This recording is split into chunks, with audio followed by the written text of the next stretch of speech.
Teleport's ready. Thank you so much, DDK. Early on into that half, we all turned to each other and we said, what's it going to take for us to feel confident in Furia going into the back half of this map? And 8-4 was the answer, and they found it. They found it. I mean, this was a really good half. A few key tactical mistakes in there, but otherwise, Dash, they were great. It wasn't just the fact that they were great. You know who was very, very great? And I know that is not a phrase that I'm going to use as English pronunciation in any way, shape, or form. Khalil. I think he ended that half 14-5. One enemy remaining. The man was unstoppable. And I know we usually look to the Jets here on Breeze, but the story's being told by the Killjoy. Yeah, top frag map 1, top fragging so far here on map number 2 for his team. It's the flanks, it's the way that they're utilizing him, and we even saw it there in the final round there as Shavs is rotating, getting caught off guard without his gun out because Khalil is positioned phenomenally. Yeah, this is a really new kind of wrinkle to Khalil, really giving him a little bit more free reign. The coach putting a lot of trust in their key player here to give him the ability to go for the flanks, go for the wide angles, and find members of Sentinels not aware of his positioning.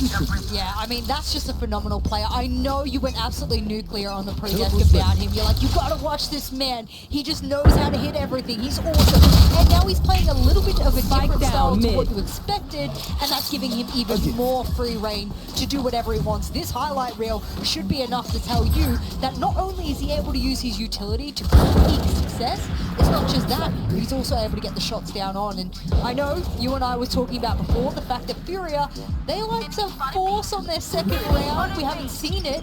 Yeah, man, I mean, they did it, and that was successful. Yeah, this was something that I had put down in my notes. It wasn't something we got to talk about much because they won both the pistol rounds on Ascent, so there was no reason for them to force, but this is something they are very keen to do, and you can see why, especially on the attacker side. It makes a lot of sense. This is their side. This is where they have to get their, their work done. They have to come through big, and there's no better way to do that than to catch the other team off guard a little bit, grabbing some bigger guns off of the opponent's anti-eco. Now 8-4, that does give us some confidence, but as we know, you can never count Sentinels out. They're a team that usually ramps up as time goes on, as they figure you out, and now they move themselves onto the attacking half. We're gonna head back over to our casters, DK 30 seconds and Sean, left for the call. And we are back into the second half. Furia, they are threatening Sentinels very much right now, Sean. 8-4, it's a huge first half, but this map is very different on defense. Yeah, on Sentinel's map pick nonetheless, Dan. And the Sentinels, we're gearing up for a fast round here. 10 Zom's seconds gonna throw left. his Poison Orb in Halls. He's gonna go Halls with One Dapper. enemy This is remaining. gonna be a fast A split. 2 people are gonna go up Sands. 10's picking into the site right now, though. Spike planted. Look at Furia, they're gonna fast retake. There's 5 people here, Dan.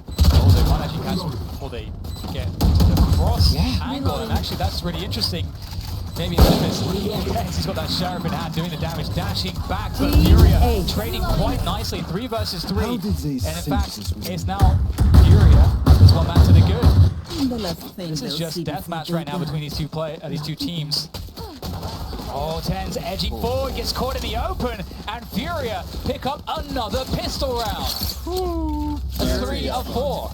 Furia 3 of 4, 9-4 right now in this map, Dan. Massive economic advantage on this round. Sometimes you see teams force buy on the second round if they get the spike down. Sentinels is in a scenario right now where they would have to make a really hobbled buy if we're going to buy here. Yeah, they're not going to do that. Yeah. They're saving here, Dan. They have a Marshal on Sig, a Sheriff on 10s, a Sheriff on 10s, but we could potentially be looking at a 10-4 scoreline here. We've got the toxic screen set up on B for Furia to defend Spike with. planted. I really like that, actually. They shifted it over a little bit to the right so that way it fully blocks all the way into mid and leaves the gap along the back wall of B. That's very interesting. Yeah, that's a great spot there. Last player standing. One enemy remaining. And you don't have to do anything fancy here. Ooh, so Dapper has a great timing right now to be elbowed in. He went right by the Trailblazer. But he doesn't take it, falls back.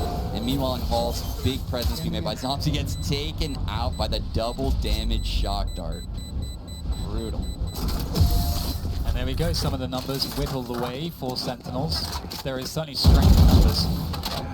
If you are not doing well, keep trying. You must keep up appearances. Sad, it's got a good time.